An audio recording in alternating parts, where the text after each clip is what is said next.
আমি স্যারের সাথে 3 বছর একসাথে চাকরি করছি।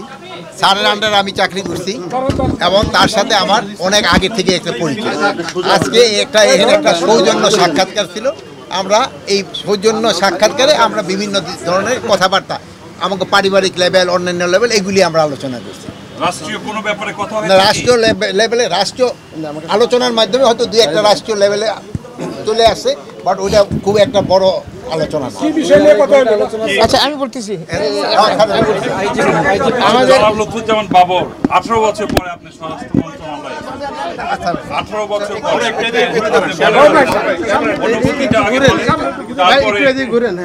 তারপরে আপনি কেন এসেছিলেন এইটা বলেন। প্রথমে আমি মহান রাব্বুল আলামিনের কাছে শুকরানা আদায় করি যে আমি 17.5 বছর পরে আল্লাহ পাক আমাকে নির্দোষের মাধ্যমে জেল থেকে ছুটেছি এবং আজকে জাতীয়তাবাদী দল, বাংলাদেশ জাতীয়তাবাদী দল থেকে একটা টিম করা হয়েছে। সেই টিমের মধ্যে আমি একজন, আমার সাথে সিনিয়র সেক্রেটারি আছেন কামরুজ্জামান সাহেব,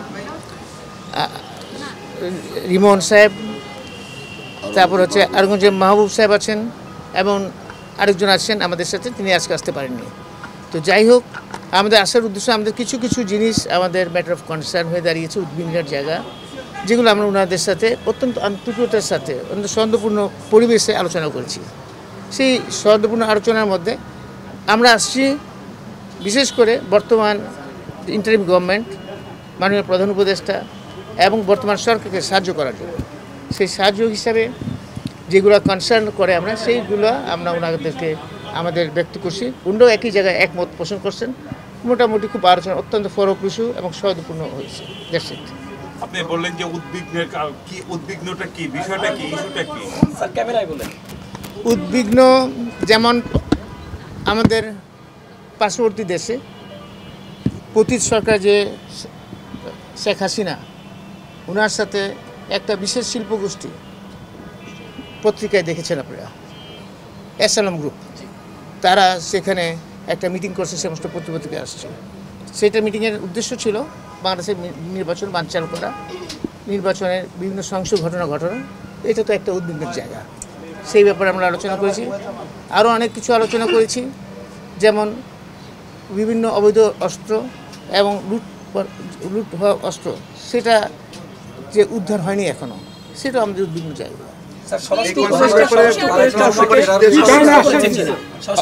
অবশ্যই অবশ্যই করছে, বরং অত্যন্ত সৌহার্দ্যপূর্ণ, অত্যন্ত সুফল, অত্যন্ত ফলপ্রসূ আলোচনা হয়েছে।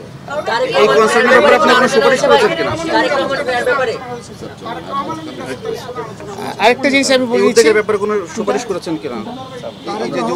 আলোচনা হয়েছে একটা ব্যাপার আমরা কনসার্ন করছি, যেটা খুব রিসেন্টলি এএসআই নিয়োগটা হচ্ছে। সাধারণত নিয়োগ হয় কনস্টেবল, এসআই এবং এসপি লেভেলে, কিন্তু দেখলাম এএসআই লেভেলে নিয়োগ হচ্ছে। কনস্টেবল থেকে যারা হয় তাদের একটা ক্যারিয়ার থাকে, যেমন সে এসআই হবে, এসআই হবে, ইন্সপেক্টর পর্যন্ত হতে পারে। আবার এসআই লেভেলে যারা হচ্ছে তারা এসআই থেকে ইন্সপেক্টর হয়ে ডিআইজি পর্যন্ত হয়েছে, অনেক উদাহরণ আছে। আবার এসপি থেকে তো আইজি পর্যন্ত হতে পারে, কিন্তু এখন এএসআই পর্যন্ত সেটা একটু বিভিন্ন জায়গায়, কারণ কনস্টেবলদের মধ্যে একটা বিভিন্ন রকম একটা অবস্থান দেখছি, সেটাও একটা আমাদের উদ্বিগ্ন। সাবেক স্বরাষ্ট্র মন্ত্রী হিসেবে আপনি কি মনে করেন দেশের আইন শৃঙ্খলা পরিস্থিতি এখন ভালো না খারাপ, আপনি কি মনে করেন? আমি এটুকুই বলবো না, ভালো করার যথেষ্ট চেষ্টা করছেন, আন্তরিকতা কোনো কমতি নেই।